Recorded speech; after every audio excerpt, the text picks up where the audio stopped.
आज के समय में किसी भी देश के लिए उसके पड़ोसी देश की बहुत ज़्यादा इंपॉर्टेंस है, जिसका कोई ऑप्शन नहीं है।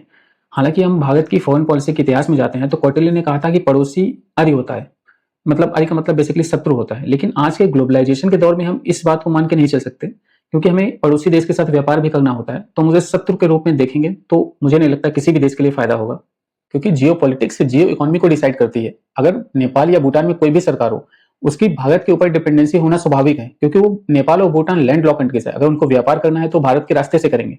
चाइना से अगर वो व्यापार करेंगे या उस थ्रू उनके समुद्र का उपयोग करेंगे ट्रेड करने के लिए, तो वो उनके लिए एक्सपेंसिव पड़ेगा। भारत नेबरिंग कंट्रीज है और नजदीक भी है, इसलिए यहाँ से उनको कॉस्टली कम पड़ेगा। दूसरा एग्जाम्पल है बांग्लादेश का। अगर भारत को नॉर्थ ईस्ट में जाना है तो चिकन नेक से होकर के नॉर्थ ईस्ट में हम जाएंगे, जो पहले बंगाल में जाएंगे, फिर चिकन नेक में जाएंगे, फिर चिकन नेक से होते हुए नॉर्थ ईस्ट में प्रवेश करेंगे। लेकिन अगर भारत के संबंध बांग्लादेश से अच्छे हैं तो हम डायरेक्ट कोलकाता से नॉर्थ ईस्ट में जा सकते हैं, तो ये हमारे लिए नजदीक भी पड़ेगा। और इसलिए अगर किसी भी पड़ोसी देश को, वो चाहे इंडिया हो या हमारी नेबरिंग कंट्रीज हो, अगर उनको डेवलप होना है तो हमें एक दूसरे के साथ आर्थिक सहयोग बढ़ाना होगा।